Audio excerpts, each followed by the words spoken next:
যাও।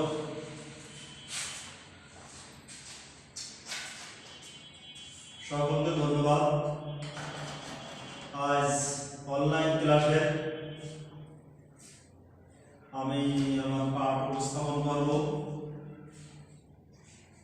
আমি প্রথম পরিচয় করি। আমার নাম জয়প্রকাশ রায়, সহকারী শিক্ষক, গ্রাজুয়েটস মাধ্যমিক বিদ্যালয় পয়রা খুলনা।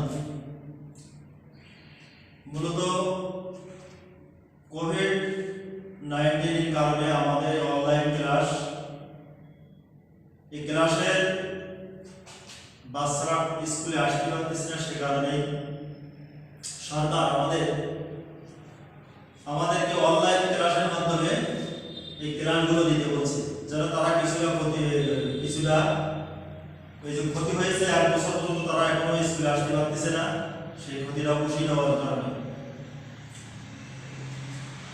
তো আজকে আমি আজকে আমার বিষয় হচ্ছে পৌরনীতি। আমি আজকে আলোচনা করব পৌরনীতি ও নাগরিকত্ব। পৌরনীতি ও নাগরিকত্ব হচ্ছে নাগরিকত্ব বিষয়ক বিজ্ঞান। এই পৌরনীতির সাথে নাগরিকের সকল বিষয় আলাপ আলোচনা লিপিবদ্ধ আছে। সে কারণে প্রত্যেক নাগরিকের আমাদের পৌরনীতি পাঠ অবশ্যই প্রয়োজন।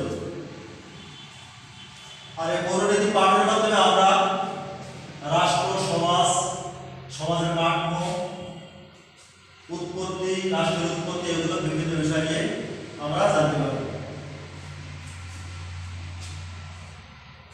মূলত পৌরনীতির ইংরেজি শব্দ হচ্ছে সিভিক্স, CIVICS। এই সিভিক শব্দটি ল্যাটিন শব্দ। সিভিক শব্দটি আসছে ল্যাটিন শব্দ, এবং সিভিক্স আর সিভিটাস থেকে আসছে। সিভিক শব্দের অর্থ CIVICS। সিভিক শব্দের অর্থ হচ্ছে নাগরিক।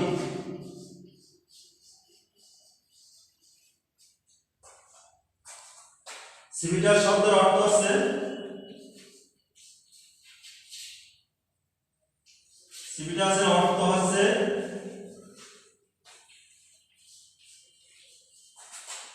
নগর রাষ্ট্র।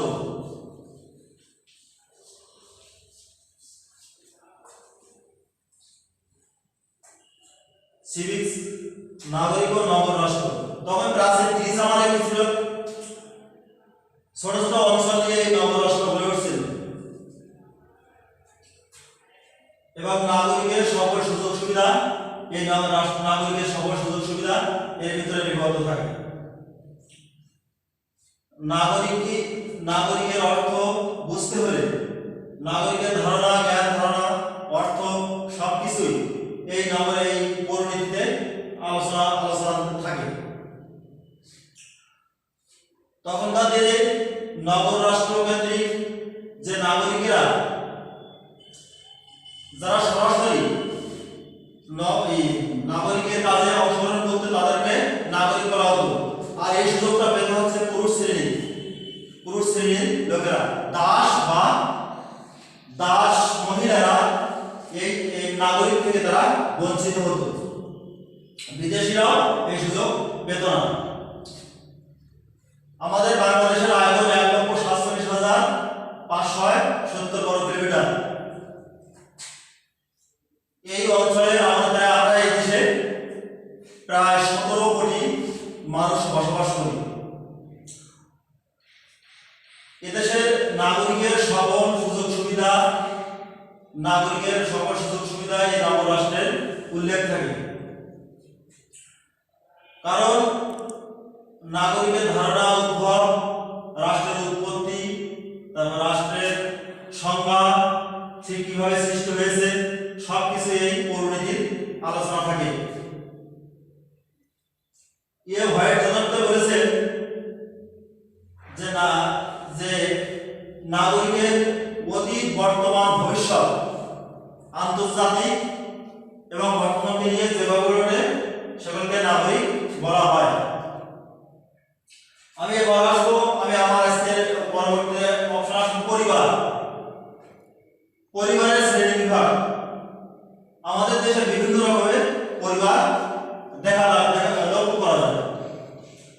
পরিবারের তিনটি বিভাগ, একটা হচ্ছে বংশ, গণনা, নেতৃত্ব, পারিবারিক কাঠামো আর বৈবাহিক সূত্র। বংশ, গণনা, নেতৃত্বে পরিবারকে দুই ভাগে ভাগ করা যায়।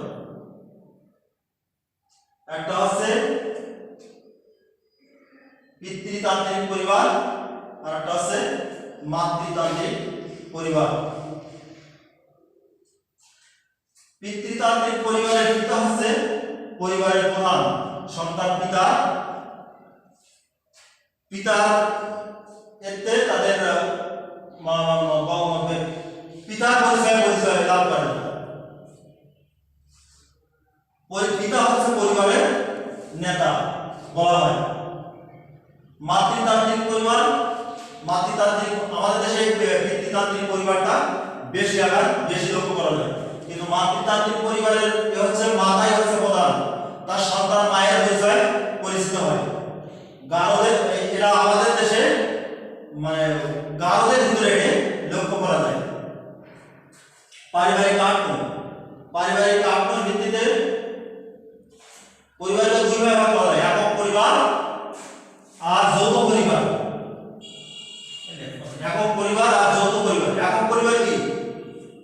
একক পরিবার আছে স্বামী স্ত্রী সন্তান সন্ততিকে নিয়ে যে সংগঠন গড়ে ওঠে তাকে বলে একক পরিবার। যৌথ পরিবার হচ্ছে স্বামী স্ত্রী, মা বাবা, ভাই বোন, দাদা দাদি, চাচা চাচিকে নিয়ে যে সংগঠন গড়ে ওঠে সেটাকে বলে যৌথ পরিবার। আর বৈবাহিক সূত্রের ভিত্তিতে আমরা বলছি যে তিনটি ভাগ করা যায়। এক পত্নী,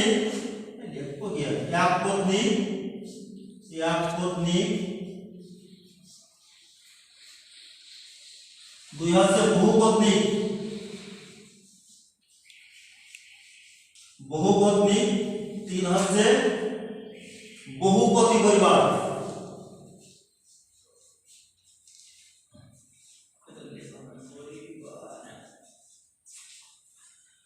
একপত্নিক কাকে বলে? একপত্নিক হচ্ছে একজন স্বামী একজন স্ত্রী থাকে। আর বহুপত্নিক হচ্ছে এক স্বামী বহু। এই একপত্নিক পরিবারটা আমাদের সমাজে বেশি লক্ষ্য করা যায়।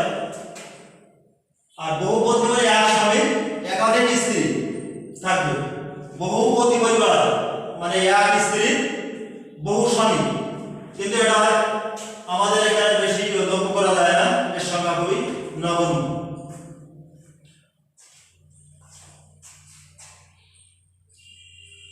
তারপর হলো পরিবারের কার্যাবলী। পরিবারের কার্যাবলী কয় ভাগে ভাগ করা যায়?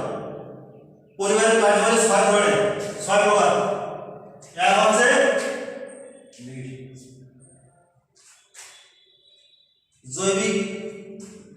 জৈবিক কাজ,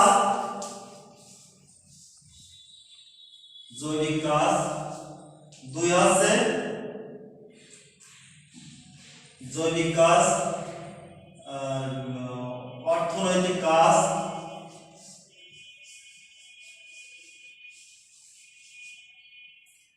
তিন হচ্ছে রাজনৈতিক কাজ,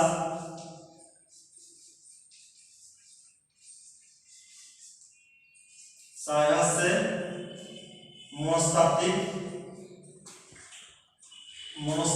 কাজ।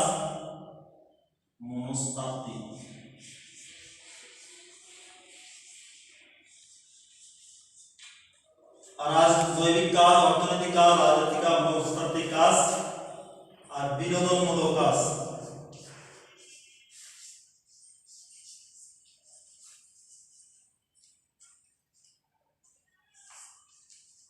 বিনোদনমূলক কাজ 6 ভাগে ভাগ করা। জৈবিক কাজ কি?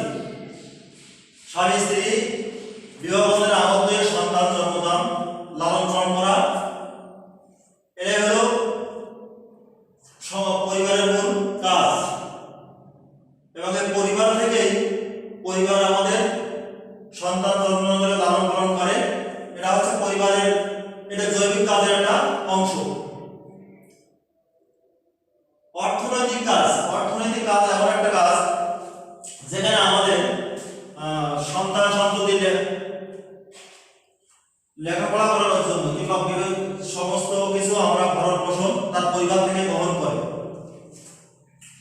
এই পরিবার অর্থটা উপার্জন করে বিভিন্ন বিষয় থেকে, যেমন মৎস্য চাষ, তারপর কুটির শিল্প, বস্ত্র শিল্প, বিভিন্ন উৎস থেকে আমাদের পরিবার আমাদের অর্থ উপার্জন করে এবং এই সন্তানদের এই অর্থ যোগায় তারা এই পরিবার থেকে। রাজনৈতিক কাজ, রাজনৈতিক কাজ বলতে বোঝায় আমরা ছোটবেলায় রাজনৈতিক কাজ এমন একটা কাজ যারা আমরা বড় বাবা মা ভাই বোন তাদের আদেশ, তারা আমরা অভিভাবক দেখি, তাদের আদেশ নির্দেশ আমরা পালন করি, যেটা আমাদের সমাজে আমরা বড়দের সম্মান করি নাগরিক হিসেবে। এবং রাজনৈতিক তারা যে পরিবার থেকে আমাদের যে সহমর্মিতা, সহনশীলতা, তারপরে সততা, এগুলো যে পরিবার থেকে আমাদের শিক্ষা লাভ করে এবং আমরা ভবিষ্যতে রাষ্ট্র রাজনৈতিক অংশগ্রহণমূলক এগুলো আমরা কাজ করে আমাদের।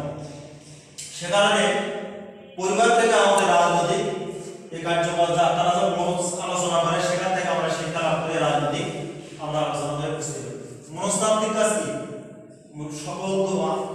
সকল আনন্দ দুঃখ বেদনা ভাগাভাগি করে নেওয়া যায়, সকল আনন্দ ভাগাভাগি করে নেওয়া যায়।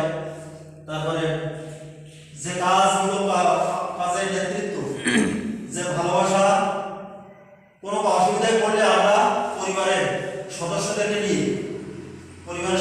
নিয়ে যে আনন্দ ভাগাভাগি করে আমরা সমস্যার সমাধান করতে পারি। সে কারণে আমাদের মনস্তাত্ত্বিক কাজের ভিতরে এগুলো পড়ে। আর বিনোদনমূলক কাজ আছে আমরা পরিবার থেকেই পাই, এগুলো বাইরে ঘুরতে যাওয়া, খেলাধুলা করা, টিভি দেখা, বিভিন্ন রকম কাজ, এগুলো বিনোদনমূলক কাজ। তাহলে আমি আজকে সকলকে ধন্যবাদ জানিয়ে আমি আমার পাঠ এখানে শেষ করছি। সকলে ভালো থাকবেন, সুন্দর জীবন কামনা করি। এখানে আমি আমার পাঠ শেষ করছি। সকলকে ধন্যবাদ।